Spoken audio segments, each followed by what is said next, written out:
Yo, what's up Time Gang? Asli pecah banget guys game antara Charlotte Hornets dan juga Miami Heat hari ini. Hands down, the best game so far this season. Man, gila gue jantungan banget sih tadi nontonnya. And we're not even in playoff guys. Kita baru hari pertama NBA Play-In Tournament. Tapi 2 game hari ini gokil. Dramatis abis dua-duanya, dapat banget sih hype yang menurut gue. And of course di game kali ini antara Hornets dan juga Miami Heat ini roller coaster banget guys. Ganti-gantian unggul, ganti-gantian make a run. Tapi emang Hornets akhirnya berhasil survive dengan menang 127-126 dari Miami Heat. Ini merupakan margin terkecil kemenangannya Hornets di season by single digit. And mereka akan menunggu nih siapa yang kalah dari pertandingan antara Orlando Magic dan juga Philadelphia 76ers besok ini. Kita semakin dekat guys dengan matchup impian, man, dengan series impian yaitu antara Detroit Pistons melawan Charlotte Hornets. Kenapa gue nunggu banget? Obviously, ya Hornets one of the hottest team in 2026 melawan number 1 seed yang kemarin juga kita tahu last game-nya sempat panas antara Duncan Robinson and Brandon Miller. Belum lagi Jalen Green nggak mau salaman guys terakhir. Jadi cannot wait. Beef Stew juga udah waktu itu udah di bench tuh udah gatel banget tuh Beef Stew udah pengen masuk ke lapangan tapi nggak bisa guys. So hopefully bisa kejadian. Hopefully mereka bisa masuk sebagai seed nomor 8 nantinya di babak playoff. Tapi game hari ini asli guys nggak bisa napas lo nontonnya guys. Tapi emang sayangnya nggak ada Eric Collins. Bayangin guys, kalau yang game ini Eric Collins, wah pecah banget, pasti dia hype banget. Siapa lagi tuh Kobe White menyamakan 3 point untuk bisa bawa aduh gua sampai ngomongnya ngaco. Pas Kobe White bisa 3 point untuk bisa maksain overtime. Lalu belum lagi waktu LaMelo layup terakhir and blocking Miles Bridges. Oh my god. Gua kebayang sih dia akan teriak-teriak juga hype-nya kayak apa. Ini memang sayangnya game hari ini semua disiarkan di Prime SoFi Play-In Tournament. Iya, jadi lo nggak bisa dengerin host ataupun juga home announcer karena ini nggak disiarkan oleh TV lokal yang mereka sama sekali. Sayang banget sih, tapi again, what a game. Jujur gue nggak tahu caranya gimana Charlotte Hornets bisa menang sih hari ini. Karena LaMelo mainnya kayak Chino Hills. LaMelo main ngasal banget nembak kayak anjir emang tuh orang. Dia nembak 12 dari 31. 2 dari 16 3 point nih.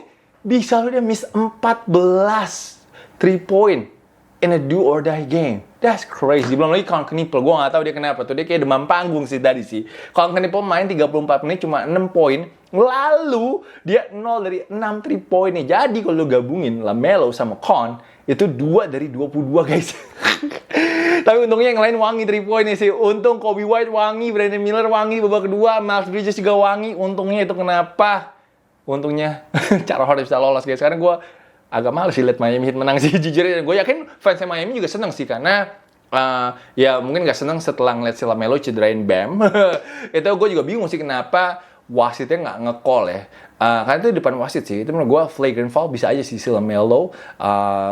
Sayang banget sih tadi Bam ditarik kakinya LaMelo sehingga Bam gak bisa lanjut lagi di game ini. Dimana Bam actually start really well, 6 poin, 3 dari 3 dari lapangan dan juga mainnya hanya baru 11 menit. Tadi dia nggak bisa lanjut karena he had a lower back injury.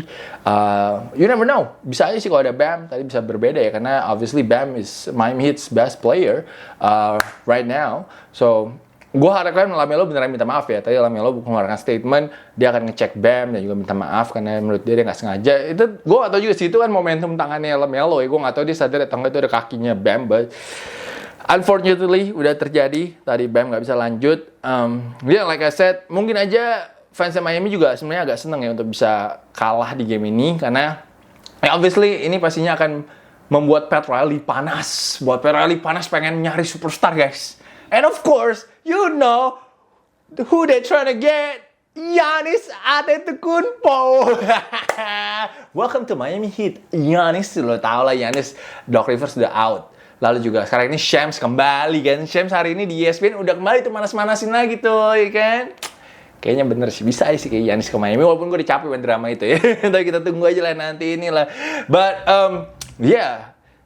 tadi di detik-detik akhir itu seru banget sih, apalagi di overtime. Tyler Hero tadi sempet 6-0 run by himself. Tadi yang pertama dia 3 point di depan benchnya Charlotte Hornets itu dia muter dulu guys. Gokil banget sih, that was a very tough shot from Tyler Hero. Lalu LaMelo biasa udah nembaknya bau, dia juga mau blunder tadi terakhir di mana LaMelo turnover. lalu dia nge-foul si Tyler Hero dong, 3 point. Sehingga Tyler Hero dapat 3 free throw yang di-convert semua. And of course, di 8,7 detik terakhir, Tyler Hero happy banget. Timnya up by 1, senyum-senyum di bench. Ya, tapi ya itulah hidup ya. Kadang di atas, kadang di bawah. Cepet banget gitu.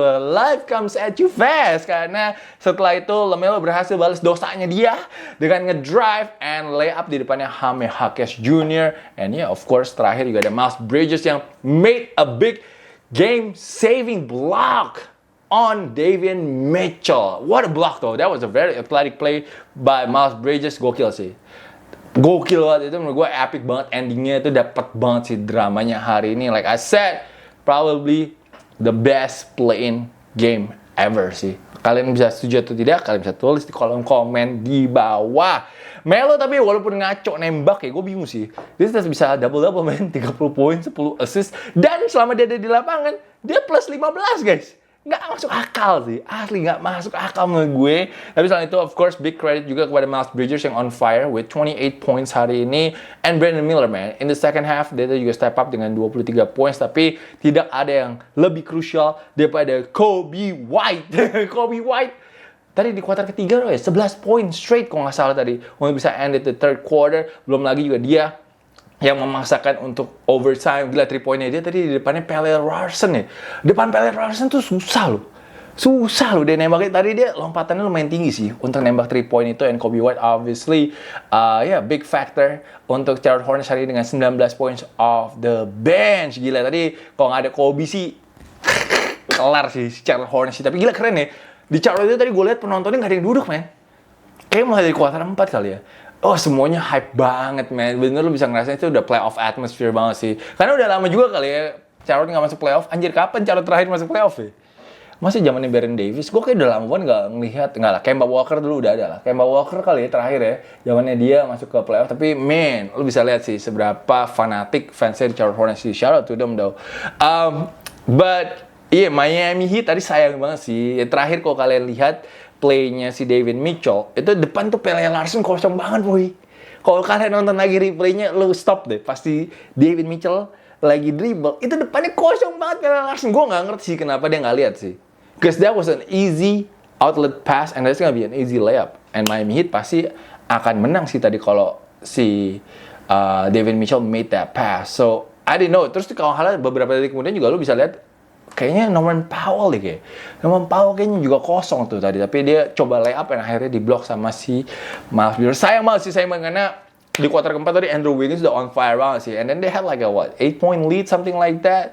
Dia 2 kali sih kehilangan lead sih si Miami Heat itu di akhir-akhir quarter dan juga overtime sih. Jadi sayang banget sih tadi Andrew Wiggins tuh gokil main 27 points, 7 rebounds, man. It was like the old weeks, man. And of course top scorer hari ini adalah Davion Mitchell dengan 28 points. And yeah, Tyler Hero apa tadi? Oh, Tyler Hero tadi 23 poin for the Miami Heat. Tapi nyesek sih. Untuk fansnya Heat pasti ngeliat timnya kalah kayak gitu nyesek banget. Apalagi juga mereka like I said 2 kali kehilangan lead di detik-detik akhir sih, but it is what it is. Charlotte Hornets, one of the hottest team in 2026 dan juga orang banyak banget yang rooting for them right now. So I think it's good for NBA. Pasti banyak orang yang akan nonton juga the next game. Ratingnya pasti akan melejit. Yang juga melejit adalah Portland Trail Blazers guys hari ini. Mereka juga berhasil mengeliminasi lah, tapi mereka berhasil untuk masuk ke playoff, mengambil seat number 7 setelah tadi di kuarter keempat Phoenix Suns show guys, dan juga Deni Avdija was unstoppable in clutch time. Portland Trail Blazers menang 114-110 tadi ini. Blazers akan menuju ke playoff dengan seat nomor 7 dan akan melawan San Antonio Spurs. Storyline-nya bakal mantep banget nih, karena pelatihnya Blazers yaitu Thiago Splitter, dia merupakan mantan centernya San Antonio Spurs. Jadi pertama kali dia debutnya sebagai pelatih di playoff langsung ketemu mantan tim. So it's gonna be a lot of fireworks. Udah gitu dari after the game, Avdija juga udah sedikit main games lah ya. Bilang, Spurs kan juga tim muda, will make a lot of mistake lah di playoff. Akan seru lah kayaknya nih match-up-nya. But Dani Avdija though, he is a superstar guys. He is a superstar. 41 points, 12 assists, 7 rebounds di game hari ini. Gila, gak ada yang bisa cek dia sih. terakhir dia wave off, kalau kalah Shaedon Sharpe suruh minggir, man. Abis itu dia drive against 3 Phoenix Suns players and he got the and one. Dia di foul sama si Dillon Brooks, and di play itu Dillon Brooks fouled out, guys. How sweet was that for Dani Avdija bisa bikin si Dillon Brooks foul out di moment itu sih. Tapi asli, man, si Portland Trail Blazers sih di berapa 5 menit terakhir kali ya, mereka made a 25-10 run untuk bisa close the game. Itu nyesek banget menurut gue sih, juga untuk fansnya Phoenix Suns. Selain Dani Avdija, gue mau kasih show a lot of love kepada Jeremy Grant sih. Sayangnya Jeremy Grant pecah ya streaknya. Setahu gue streaknya dia tuh dari tahun 2021 dia nggak pernah main bulan April, guys. Jadi baru kali ini dia main lagi di bulan April. Itu salah satu streak yang bersejarah itu menurut gue. Jeremy Grant tadi sisa 3 menit gitu dia sempat kayak hit a big 3-point shot di corner, lalu juga dia made a big block. Itu yang menurut gue memberikan momentumnya sih tadi. That was a really crucial place dari Jeremy Grant untuk bisa membuat Blazers menang di game kali ini. Tapi veterannya mereka step up semua sih. Karena si Jrue Holiday itu juga gokil mainnya di game kali ini. Jrue Holiday juga make some big plays. Dia mencetak 21 poin, sedangkan Jeremy Grant juga tadi selesai dengan 16 points off the bench. Tapi emang highlightnya tadi di kuarter kedua ya, ada si Dani Avdija yang kirim alley-oop kepada Shaedon Sharpe, man. That was really nice though. And Shaedon Sharpe flew for that one. Ooh, that was crazy. Tadi sebenarnya terakhir juga Jalen Green had pretty good look untuk bisa nembak 3 point, tapi memang sayangnya 3 poinnya meleset. Jalen Green had a decent game. Gue bilang decent walaupun dia 35 poin. 35 poin gue bilang decent karena dia tadi ada 5 turnover yang sangat costly juga untuk si Phoenix Suns. Tapi gue nggak tahu kenapa D-Book, man. D-Book berbeda ini auranya sama D-Book yang dulu ya. What's wrong with D-Book, man? D-Book di big moment, man, he folded, bro. He folded, bro. D-Book tadi 22 points. Tapi di babak kedua dia tadi cuma 1 field goal, guys. Only 1 field goal. Di game yang sangat penting sekali untuk bisa lolos ke playoff. Semua orang berharap lu step up. Dia berapa ya gajinya? Anjir, gajinya gede banget. Tahun 2028 tuh gajinya dia gak masuk akal lah pokoknya. But he folded, guys. Oh my god. Hari ini juga D-Book 8 dari 13 free throw-nya, man. You are a superstar. Lu gak bisa 8 dari 13, man, free throw-nya, man. That's crazy. Dia di climb down juga sih, tapi sama Shaedon Sharpe. Lalu di climb down juga sama Toumani Camara. But still, man, he's D-Book. Itu kenapa makanya meme dia hari ini keluarin, kan. Hari ini meme-nya diliatin sama Dani Avdija. Anjay. D-Book 1 field goal, guys. 1 field goal in the second half, man. That's insane. Tapi udah gitu pelatihnya juga gue gak ngerti si Jordan Ott sih. He loves some small balls, bro. Oh, oops. But yeah, man. They went with small ball, man. Today gue gak tahu sih kenapa si Jordan Ott ini gak mau mainin Mark Williams sih. Dia suka banget sama Oso, anjir. Oso main 10 menit, anjir, kalau gak salah di kuarter keempat. Terus dia lupa terus sama si pemain-pemain Portland yang ada di corner kadang-kadang gitu. Si Jeremy Grant kayak tadi berapa kali tinggalin sama dia di corner. Man, and then pas diganti Oso Koala tadi diganti sama Royce O'Neal. Makin kecil lagi timnya, coy. I think tadi makanya itu kenapa Dani Avdija bisa ngedrive sih. I think that's why he could score at the rim anytime he wants, karena nggak ada rim protector. Mark Williams nggak ada di situ gitu. Tadi menurut gue harusnya mainin lebih baik Mark Williams. Gue yakin Mark Williams pasti kesel banget sih di bench sih. Yakin banget sih. Cause it's not good, man. I think you still have like Ryan Dunn. You have siapa lagi ya di bench Phoenix Suns. Gue nggak hafal lagi anjir pemain-pemainnya Phoenix Suns. But man, tadi sayang banget sih menurut gue sih, karena I think harusnya Phoenix Suns bisa menangkan game tadi melawan Portland Trail Blazers. But wait, what a day though. What a day for the first day of the play-in tournament. Hopefully you guys enjoy all the games tuh hari ini.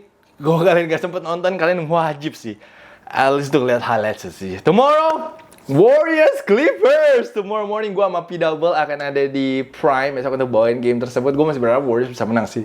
Please, my GOAT Steph Curry. Oh no, my GOAT is Bronny though. Bronny outscoring Zaccharie Risache di bulan April.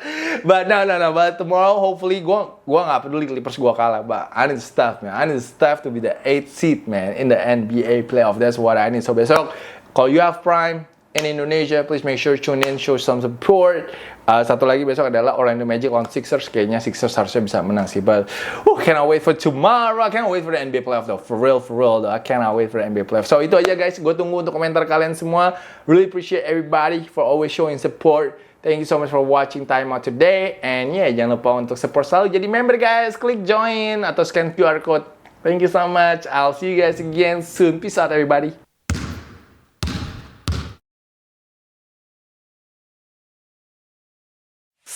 Please join my channel, guys.